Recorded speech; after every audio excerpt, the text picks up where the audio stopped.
In this video, you learn how to make the chords you play on guitar sound better using embellishments. Chord embellishments make any chord sound prettier, more beautiful and sophisticated. Hi, this is Simon Candy from Acoustic Guitar Lessons Online.net, and in this lesson I'll take you through a number of common open chords and how to embellish each of them. You first learn the easiest way to apply embellishments to these open chords. It's super simple and will be done in both a strumming and a picking context. Next, we will take things a step further by adding legato to the embellishments for a very smooth sound. And finally, you're going to learn how to bring notes from outside of the chord shapes you're embellishing for an even better and more advanced sound. We'll also put all this together into a chord progression utilizing the embellishments that you've learned. So let's get to it. Okay, so chord embellishments, we're going to work with this chord progression.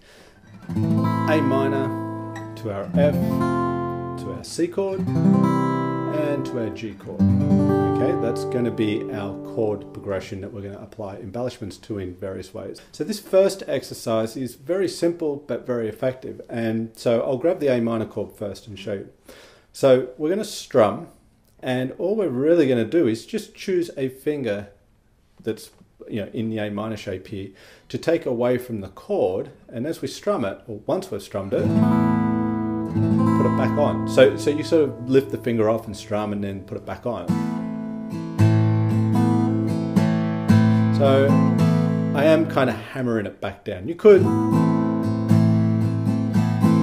strum it too. You could strum, I'm strumming when I have the finger off, and then I'm kind of hammering it on when I put it back down there.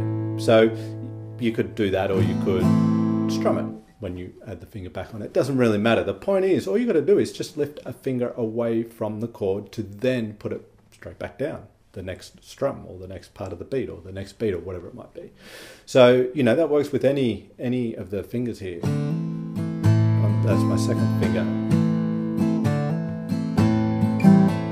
or my third finger on the third string, or back to that. Okay, so it's very, very simple, but it's very effective, and it provides movement and decoration, if you like, to an otherwise static A minor chord. So when I go to my F chord, I can do the same thing. Now, if I played as a traditional way of fretting the bar chord F, it's not really setting it up for any embellishments. If you embellish in a bar chord, you're going to find a lot of the time your thumb will play the root note in the bass, because it allows, on the sixth string there, because it allows more freedom, if you like, and independent movement with the fingers in the high part of the chord. So an F chord is very common to lift that second finger off, and it gives you that open G string, but then you hammer it back down onto the A note that is part of the F chord.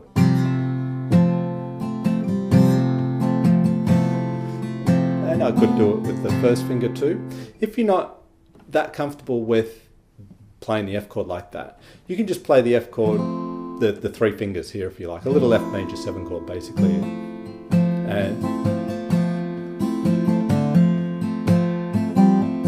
you can get the same sort of effect there. So you don't have to form this thumb in the bass, what's now not really a bar chord because we're not barring, but you don't have to play it like that if that's really uncomfortable for you. Just play the little F major 7 chord like this. But the idea is see, I'm not giving you exact examples here. I want you just to play around with this, because all you're doing is taking a finger off to then put it straight back down onto the chord and create that movement. So for the C chord, that's a classic one, is to take the second finger away and then hammer it down, or strum it, as I was saying before. I could strum both when it's off and when it goes back on. But we want to hear that. We want to hear that movement.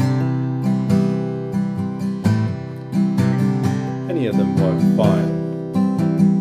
Probably not that common to do the root note on and then off, in my experience anyway. But certainly the higher notes there. So it works nice with movement in the C chord. With the G chord, works too. A very common one for the G is to take the first finger away, revealing the open A string, and then hammering on the B note that is part of the chord.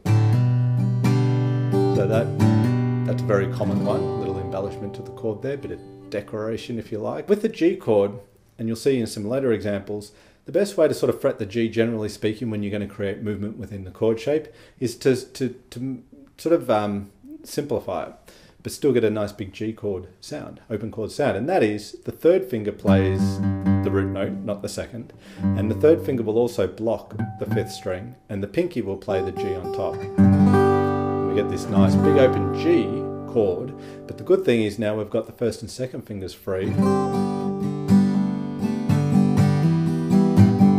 to bring in all these additional notes that can embellish the chord.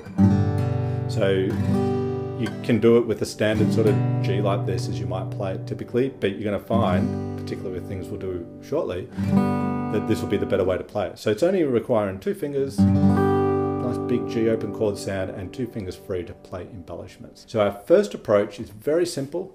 It's just simply playing any open chord and lifting a finger that's existing in the shape of the chord away to strum and reveal that open string that's exposed as a result, and then hammer it back on so it resolves into the chord. And as you can see there with our chord progression, it works quite nice. I'll just quickly ad-lib something on that chord progression using some of those embellishments so you can hear it all together. So something like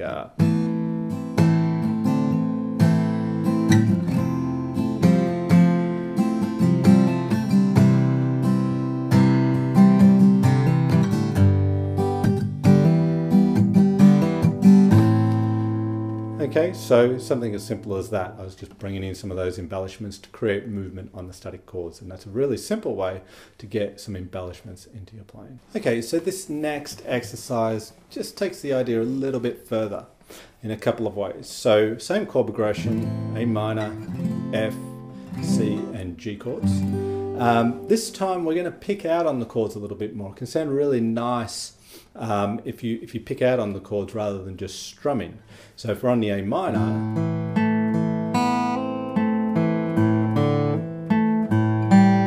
you can pick around the notes, and when you pick on some of the actual fretted notes there, you can take them away first to get the open string again and just hammer down on the chord, or you can pull off from the note. So here I'm playing up the A minor, playing the first fretted note and then pulling down off to the open string, and I might hammer it back on and resolve it back into the chord. Okay.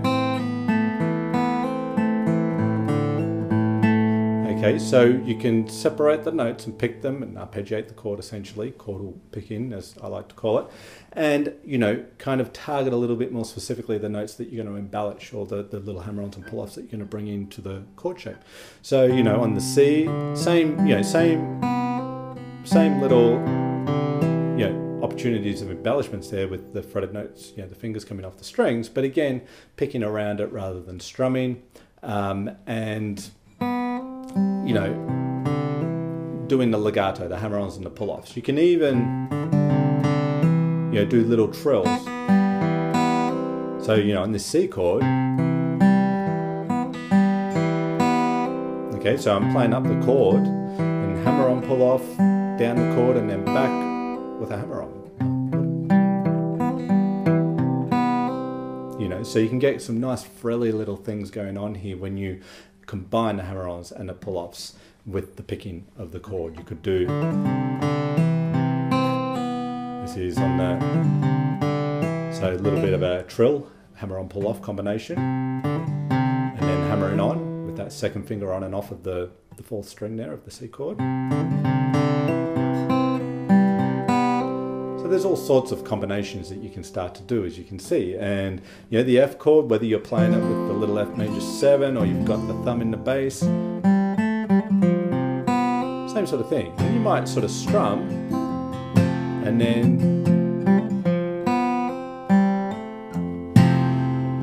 pick out the specific little embellishments. Combine the strumming and the picking if you like. With the G, you've got lots of possibilities there with the G.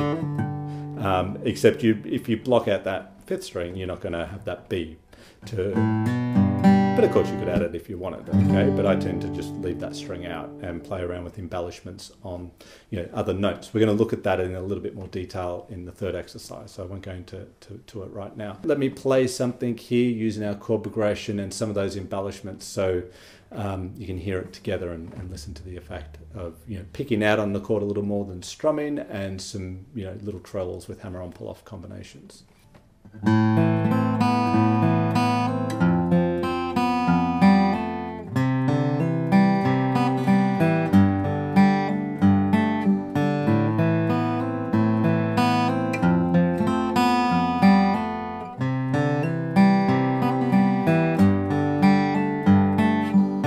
Okay, and this third exercise for our chord embellishments here now, I did this occasionally, a little bit on one of the early chords I think, but bringing notes from outside of the chord, or the chord shape, into the chord to embellish it, to decorate it if you like. So for example, if we're looking at our chord progression here, A minor being the first chord, we can use the pinky to bring in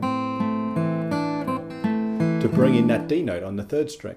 Or we could use the pinky to bring in the G note on the top string. Okay, so we're bringing, rather than just using the notes that exist in the chord here, we are adding notes from outside of the chord shape. They could be part of the chord still, but just not in that particular chord shape, or they could end up being an extension to the chord, a note that's not already in the chord that then adds to the sound of the chord. So you get some nice, you know, shades of the sounds of each of the chords if you like. So on an A minor, that's a very common one, to bring in this note, or the top note there, the G on the top string. On the F chord, again, probably, yeah, again, you can just use this little F major shape, or you can use your thumb in the bass to come and get to cover some of the bottom end there if you like, whatever's comfortable.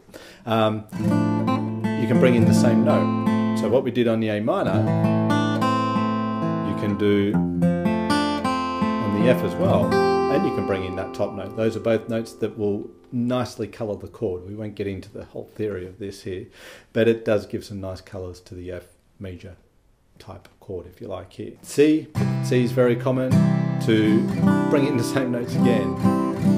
Okay, the chords of the same key, we're in a progression, in a key here with our progression, so of course they're going to work in all chords if they're accessible to you around that shape. But with the C, it's also quite common to bring in this A note on the third string. So bring in some movement within the chord.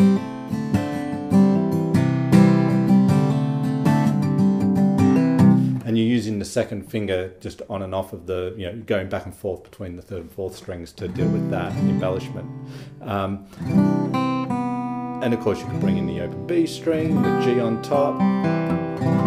So there's all sorts of possibilities on the C chord, and likewise on the G chord, and this is where it's particularly useful to fret the chord with the third and fourth fingers, as we've already discussed. So see, I was already bringing in some of these notes from outside of the chord, the A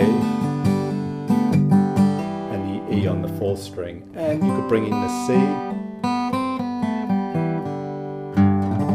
You know, it's playing a little scale within the chords. So we're kind of, when you use embellishments on chords, you're treading a line between embellishing the chord and kind of, you're adding melody to the chord. And so it's bordering on the line of kind of the skills needed and the technique and concepts applied for chord melody playing, where you play chords and melody at the same time. So not only is this a great way to decorate chord progressions within the context of playing with other people and someone singing and someone soloing or whatever it might be, it's great skills you're building here to set yourself up to play chord melody stuff, where you're playing the chords and the melody of a piece at the same time on one guitar. So let me just put that together in the chord progression so you can hear a little bit of that, where we're bringing notes from outside of the chord shape for our embellishments.